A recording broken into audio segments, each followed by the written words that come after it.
I aim to do the impossible, and so do the women of CyVitar. Today, we honor extraordinary women everywhere who succeed with a mix of perseverance and fun. Kick off soon. I hope you guys enjoyed some words of wisdom from Gabby Douglas. Incredible example of what it means to break barriers, break that glass ceiling, and just drive towards success.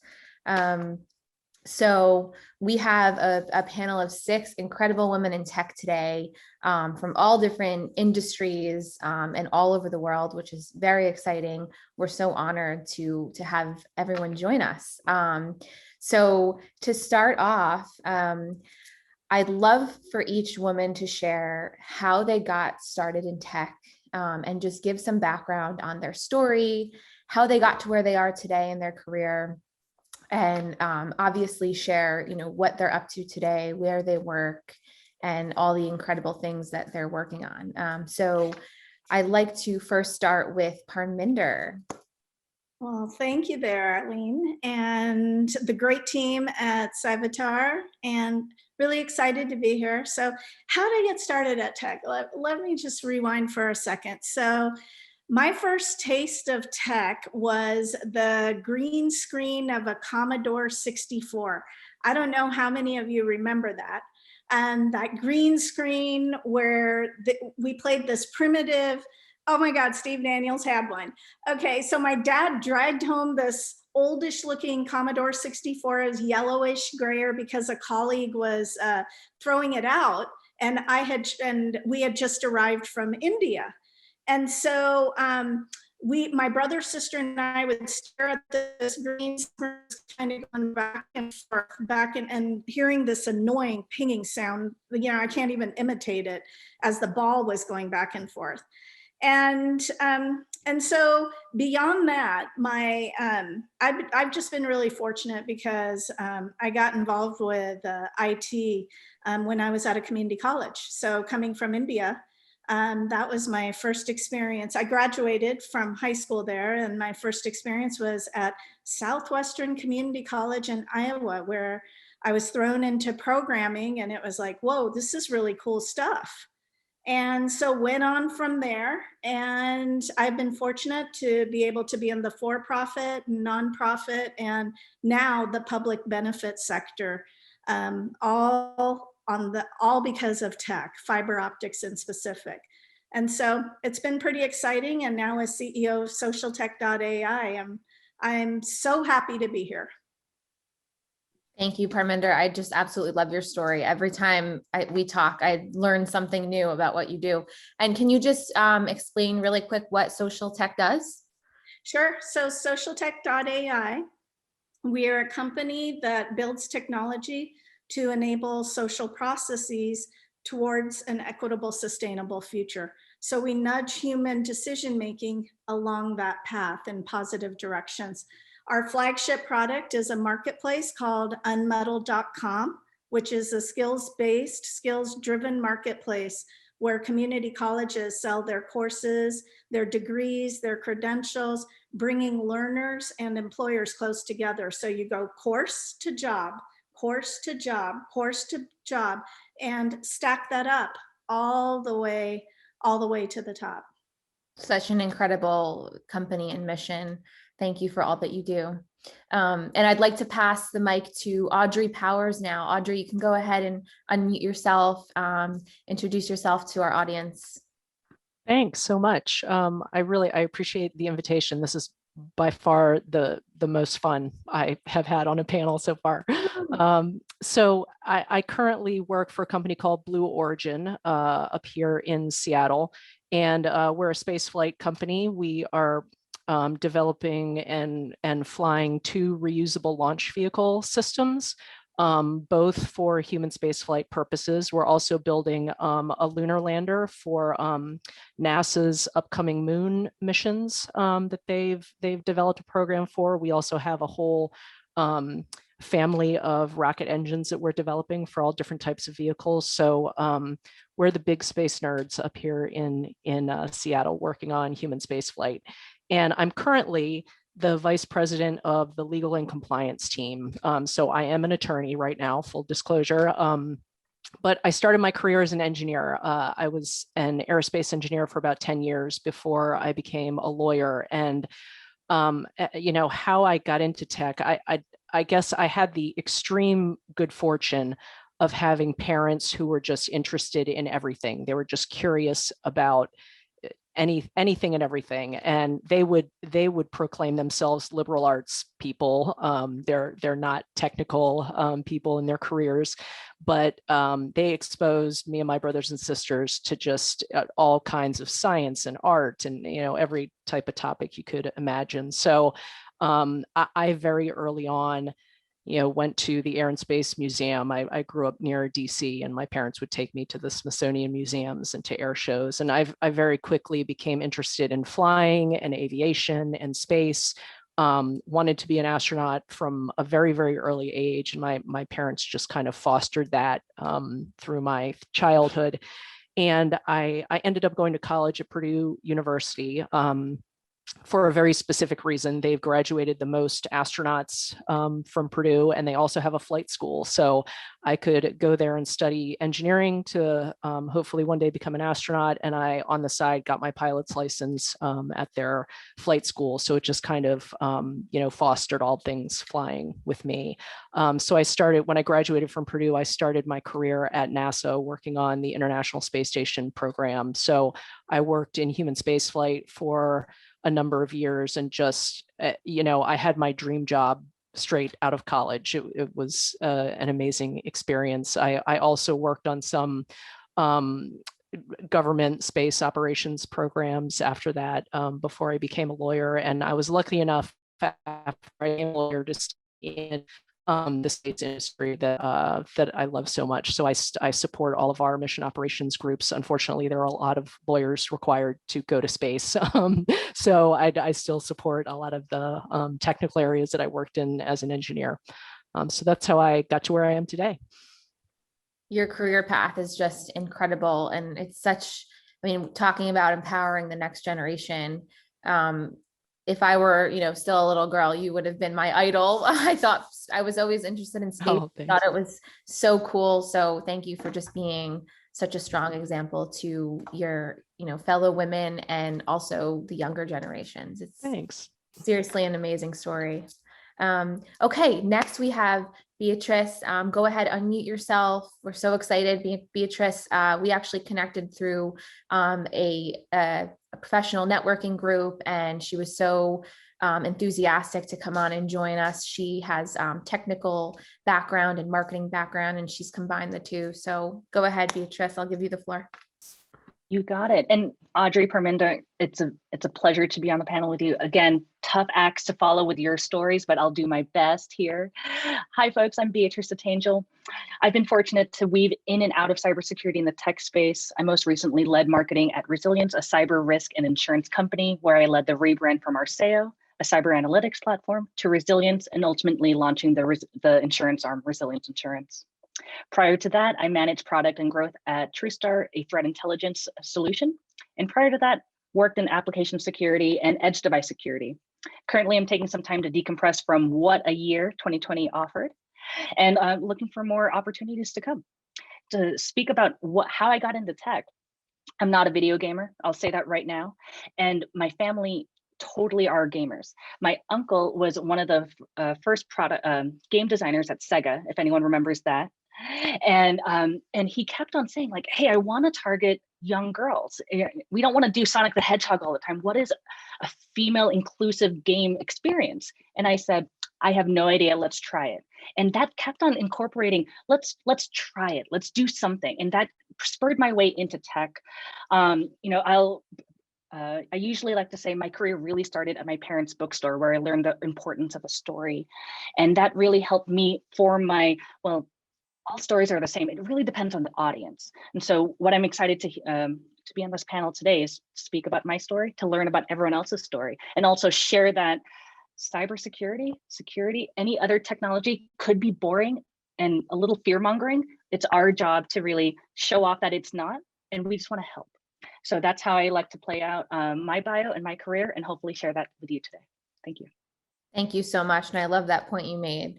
I feel like women get, at least I know I have been intimidated, but just you surround yourself with positive allies that want you to grow, and you are set from there if you surround yourself with the right people.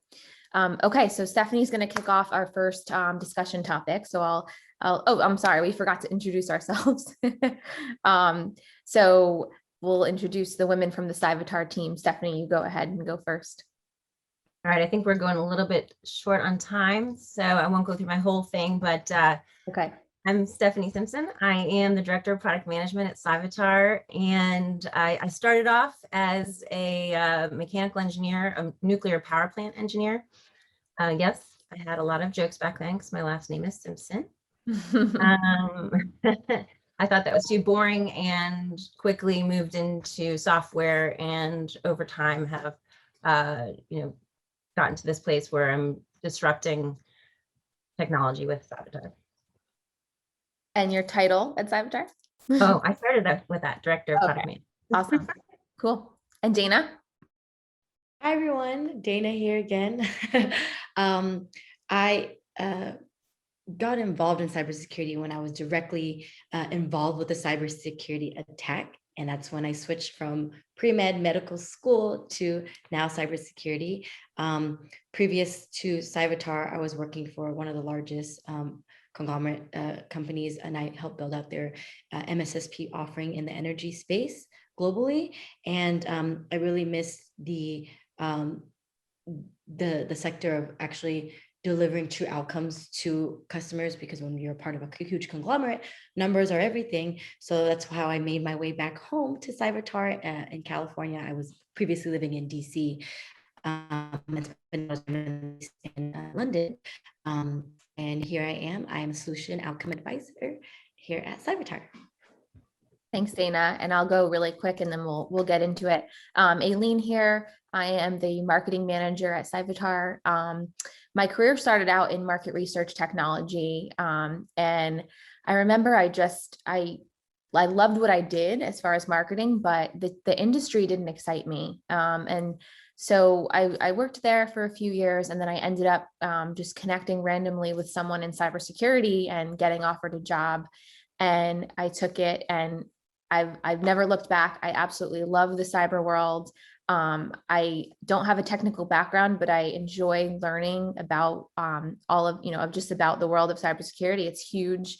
I feel like it challenges me as a marketer to learn and to be able to, write about different solutions and products and educate the industry. So I just love the challenge it brings, and I'm very happy to be here. And I'll hand it over to Steph. All right, thanks, Aileen. All right, let's start first with talking about building confidence and having your voice heard in the workplace. I know for me, having an engineering degree gave me a lot of confidence, and especially we're working in a male-dominated field, right? I wasn't scared of any technology, but it also helped me have an equal seat at the table. I also had some really great male mentors, and they really wanted to see me succeed early in my career. So I was very fortunate.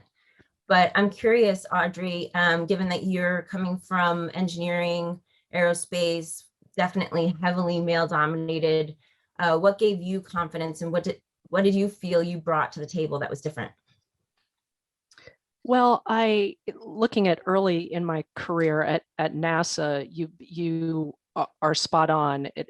Very, very male dominated environment. I mean, if you've seen Apollo 13 and Hidden Figures, and the men in the white shirts and the black and the goggles and the pocket protect, I mean, that is human spaceflight at NASA. And that is the situation that I walked into after college. And I think getting the confidence to open your mouth in those situations, particularly when you're young, when you're in a minority group, opening your mouth can lead to a few possible outcomes, some spectacular and some absolutely disastrous, right? And so I learned very early on at NASA, and this was something that they focused on in human spaceflight training. Preparation is absolutely essential. So knowing your stuff inside and out, so that every time you open your mouth, you are absolutely confident in the answer that you're given. And that's connected to practice. So finding trusted collaborators that you can ask to vet your work. This was my approach to a problem. This is how I'm looking at this issue. Do you think I've missed something? Do you think I've gone about this the right way? Finding people that you can collaborate with. I don't really think there's any way to succeed or build confidence in a vacuum and isolated by yourself. So if you can find some team members that really give you frank feedback and tell you you're doing a great job, or you really got this right on, but you missed this piece, and you can work out things like that.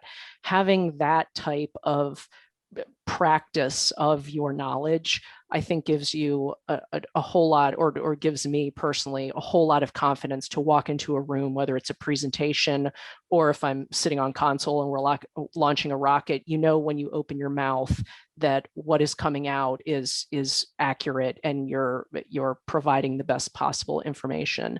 I also think you need to be comfortable with accountability. So how do you handle being right about something, and how do you handle being wrong about something? Because all of us have opened our mouths and had the wrong thing come out and completely not intentional, but you just got something wrong.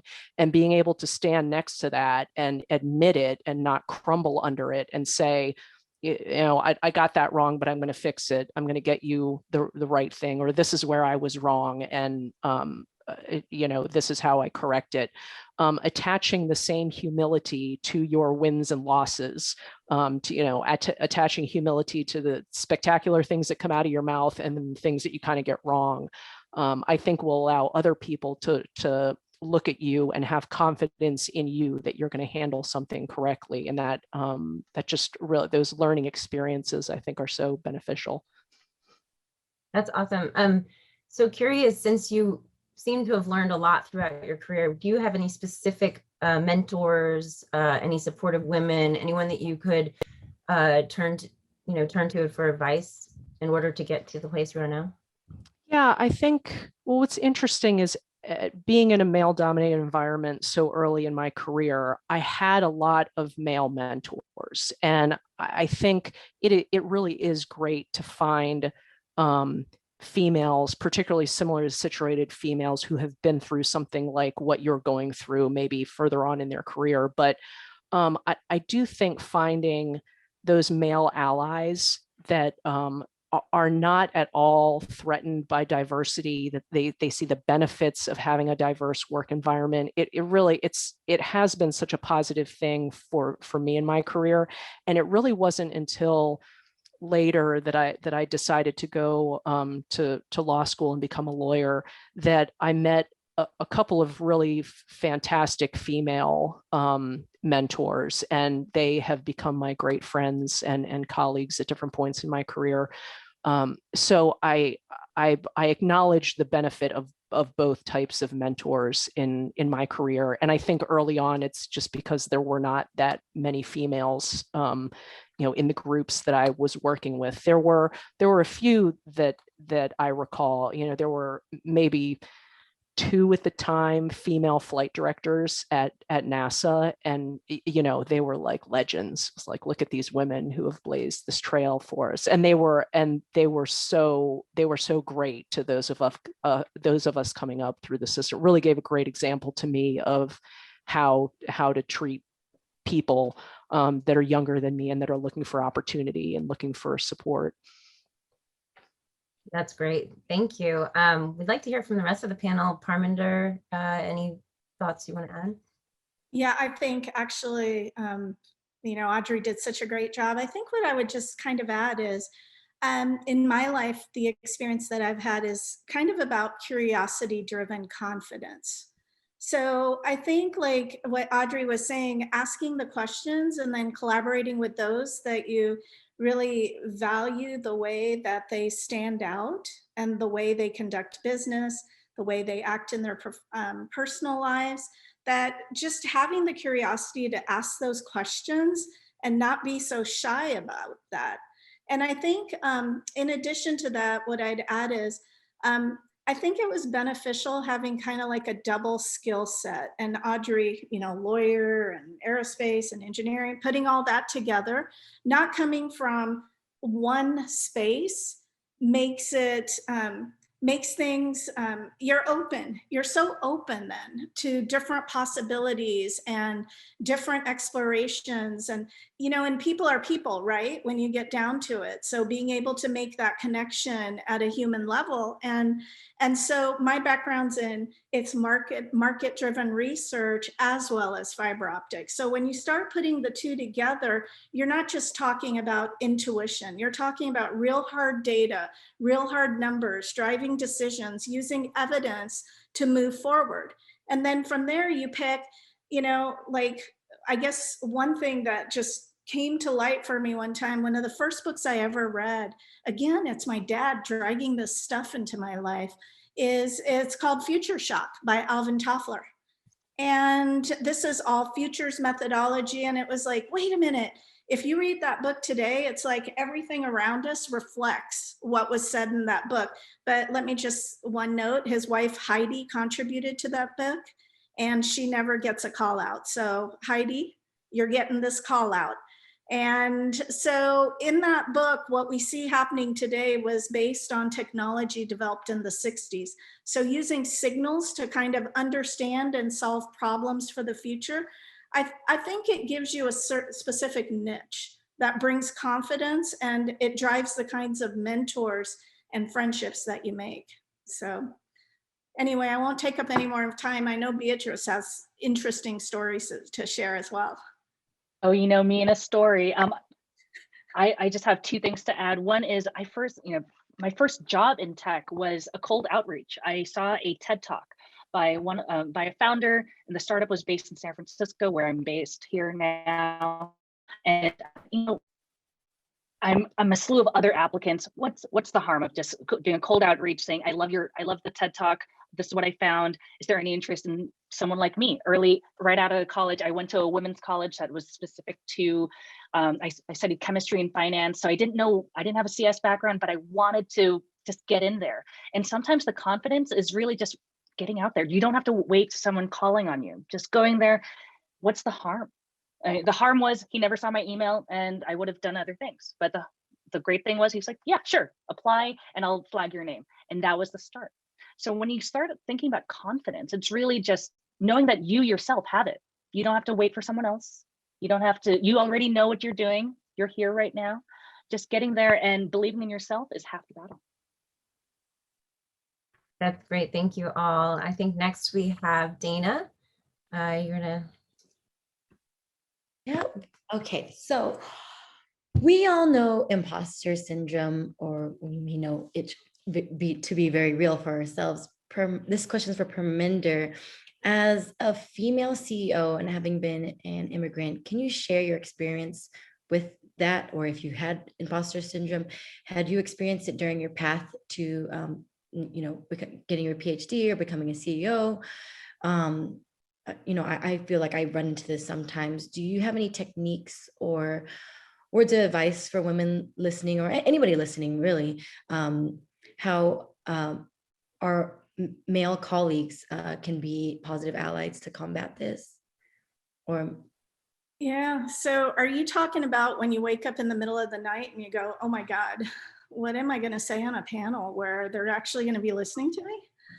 And okay, so yeah, all the time. And I think what's interesting is, I hear it from my male colleagues too. It's not just yeah, I feel like everyone. Yeah, it's like an everyone thing. It's like, whoa, I'm not really an expert. They don't realize this. And it's like you're trying to work with, you're trying to be a mentor to those, to others. And you're like, oh, don't feel that way. It's, you imagine them with their clothes off and blah, blah, blah. And it's like, that makes it worse for me. And it's like, oh, I have to use my own advice. So I think I would go back to the curiosity-driven confidence piece. I think asking the questions and just being with people like here, what's on you know, like Audrey and Beatrice and Stephanie and Eileen and Dana, you know, here on a panel like this, where you find your mentors every moment of your life. Mhm. I've been really fortunate because of the willingness to ask the question and kind of if it wasn't for Dr. Daniel Ash, I wouldn't have my PhD today. Because he said, what is one thing in life that you want to do and you need help with? And I'm like, well, I want to do this PhD thing. I don't have time. I have a couple kids and blah, blah, blah. And he's like, if you keep explaining it that way, you'll never get there. Let's start tomorrow. And I'm like, what? What do you mean tomorrow? And he said, so I went home and I told my husband this. He goes, he's right. You can make as many excuses as you want, but just do it. Yeah. And so I think, and also as far as this, getting this company launched, it's been a network of support from women across the world, along with men across the world. So I think it's really amazing that you kind of weave it together. And as each person comes along, that feeling of being an imposter in a way grows, because hopefully you're dealing with people who are way the heck smarter than you and way the heck better position than you are, so that it is, so I think it's a feeling that actually keeps you kind of competitive. But I don't know, it's a hard one. I'd love to hear what others have to say about that. Thank you for sharing about that, Parminder. I'll put in a little quick story. Actually, our CEO, Corey White, he was one of my like advocates when I was starting in cybersecurity over 7 years ago. He was always an advocate for me to be places where people didn't think I should be, or meetings I shouldn't be in. He was always like, no, she's going to be here. She knows what she's doing and she deserves to be here. So I just quick shout out because Corey was gotta give Corey a shout out. He was a huge advocate for me, you know, in my early career in cybersecurity. So I love these stories. You got me pumped up. I'm like, maybe I should get my PhD.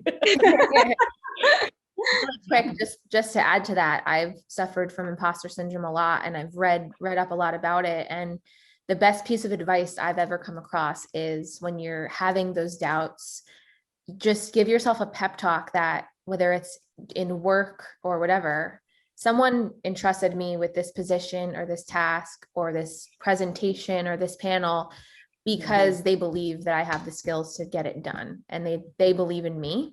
And I think taking the weight off yourself and saying, oh, wow, I have to, you know, deliver for these people that believe in me and have confidence in me, makes it like, okay, you're like, they already believe in me. I'm good. I can do this. And you talk yourself down from that doubt.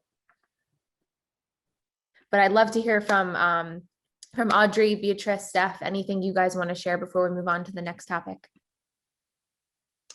Well, I read an article, an interesting article recently about imposter syndrome, and it was this, you know, there's a lot of acknowledgement out there of people who experience this. And the take in this article, I think it was in the Harvard Business Review, was how do we stop talking about, how do we get rid of this? How do we create an environment that doesn't allow the, you know, this phenomenon to take hold of us as much as it does, and you know, an environment of bias and exclusion is what exacerbates those feelings of doubt in people, right? If you're marginalized by your team because of who you are, then you are going to doubt yourself. And I think Dana gives a great example of someone who, you know, looked at her and said, "You're up. You know, you're going to do this, and you can do it, and I'm not concerned." And so, and I think that's, you know, empowering other people that we can be a model in those people's lives and say, you know, I have complete confidence in you. Go do it. You know, come back and tell me when it's done, and just let, you know, to like telling them that you have that confidence in them is just gets rid of that environment entirely. And I love that theme of this article, that how can I contribute to just getting rid of that environment? I'll add one quick thing about it. I think it's also about what you believe, right? If you believe you can do it, then other people will believe it too. So, you know, I think the confidence comes from inner self, and then there's no reason why someone else will doubt you. Absolutely. Okay, so moving on, we'll move on to the next topic. So Beatrice, I know you have a technical background. You've climbed the ladder in in the technology industry, which is heavily male dominated, and you've held multiple management positions. So I just wanted to ask you, in your opinion, how can more companies show female employees there is a spot for them in senior level, management level, executive level positions? How can we fight the unconscious bias at all levels of the organization? Well, we're fighting it every day. We hear headlines, we see the headlines. There's all these things happening in terms of equity, inclusion, et cetera. And, you know, back to what everyone else was saying, it's part of it is owning it. You know, you cannot hide who I am, how I look like, what I identify as. And one thing that I've started doing, just even before I was I led or held management positions, I just kept on saying her or they instead of him when speaking to users, when speaking about customers, because it's just saying there's other genders out there, there's other pronouns out there, there's other ways to conceptualize, you know, for those out there who are marketers or on the revenue side, you know, there's personas out there that we have to dismantle. And that's the first way to start dismantling and deconstructing our bias. It's really thinking, you know, and this is not, forget the technical piece, it's just who we are as people. We are humans. We are beyond our name and our job titles, we are something. And let's start including that piece. It's no longer, oh, this is my work self. Oh, but my party self is out there on outside 9 to 5. Especially right now, we're living pretty much as we are. So start dismantling as you can. But when you start looking at companies showing female employees that there is a spot, or hey, we might not have it, but we want you. Like half of it is really just thinking, you know, what are we setting up right now? Are we just talking but not allowing someone to speak, male or female? We have to start creating a space of, I think someone else said it on the panel, you know, it's a space of just being able to learn, make mistakes and learn and grow from that. If you don't have that, forget having women on your team or leading. It's really just a culture of, are we able to learn, speak and grow? And also include anyone else at the table before we even say, hey, we want women, we want underrepresented minorities, we want all these things. I identify as that, but that's not who I am. I am bringing everyone up with me as much as I can, and being able to speak to founding teams if it's a small startup, or speaking to your hiring manager and asking the hard questions. You know, I checked out LinkedIn, and not as diverse as what you're saying on your career site. So it's not what you're saying, it's what you're doing and acting. So if you're in an interview situation, ask them. And if they don't have it yet, you know, work with them, because it's hard to find, it's hard to go from candidate to employee to retained employee, and also retained employee to promoted employee. So until then, you have to work with what you have, but also challenge in their day-to-day vernacular too. It's not, well, we needed it, we wanted to get 50% gender equity at this company. Well, who are you interviewing? Who are you putting on your customer base? How are you approaching your product go-to-market strategy? Are you only targeting CISOs, mainly male CISOs? How about looking at the broader scale of who is a CISO, or how can they get there, and empowering them instead?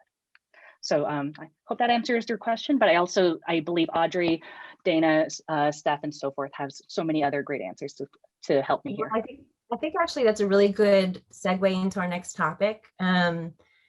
I actually had 2 babies early in my career, and I only took 5 days off for each. That wasn't because I didn't have maternity leave. I just felt guilty for doing it.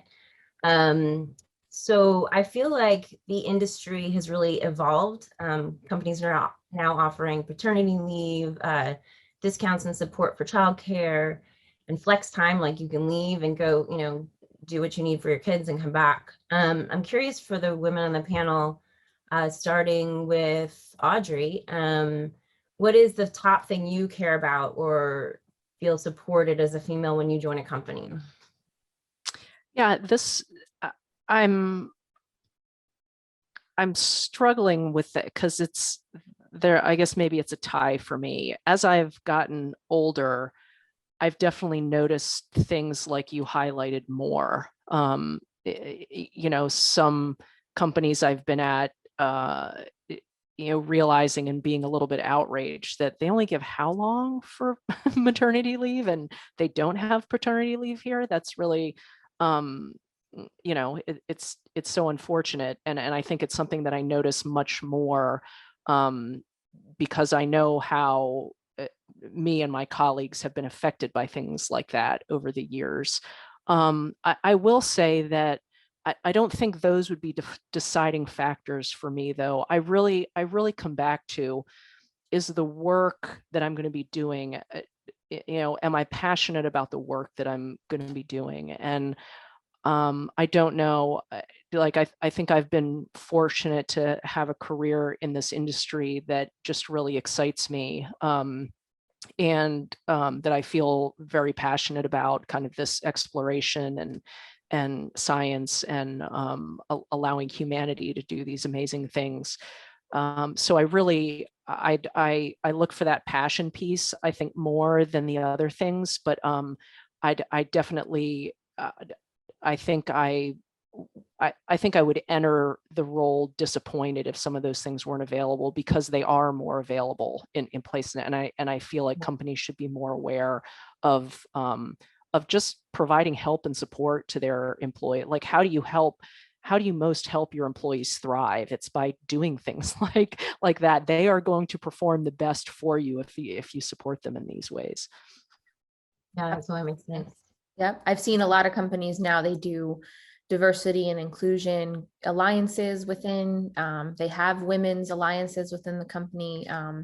And, you know, when you're looking, when you're deciding between companies, if you're changing roles, those things can be game changing. Even just looking up if they have their board of directors, and seeing, you know, who's influencing this company at the highest level is so impactful, I think. Just making sure there's diversity across the board.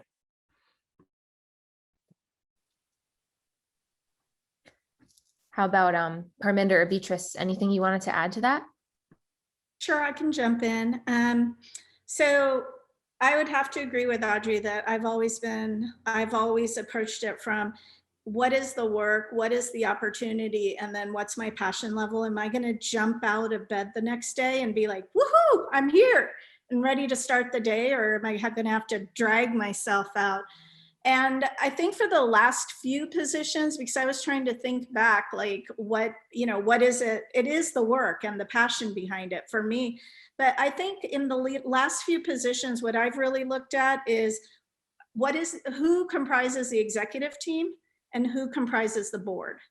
Those two things are going to drive the culture and ensure whether it is an inclusive workforce, whether the salaries are in line, no matter if you choose a technical field or if you choose to go into management, but making sure that both are valued and that each person is valued and how much customization takes place.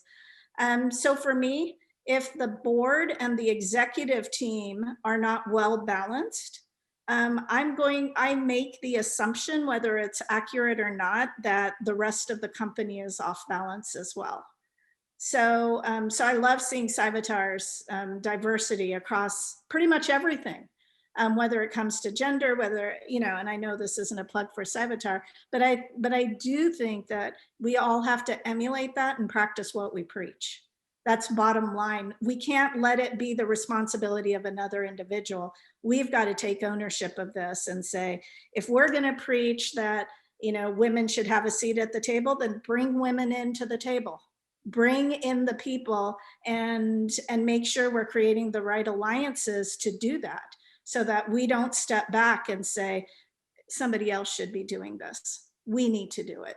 Great points. Yep. Yeah, I love that, Parminder. And actually, that's a really good segment and segue into our awards. We'll do a virtual cheers. Can our whole Cyvatar team turn on their cameras right now?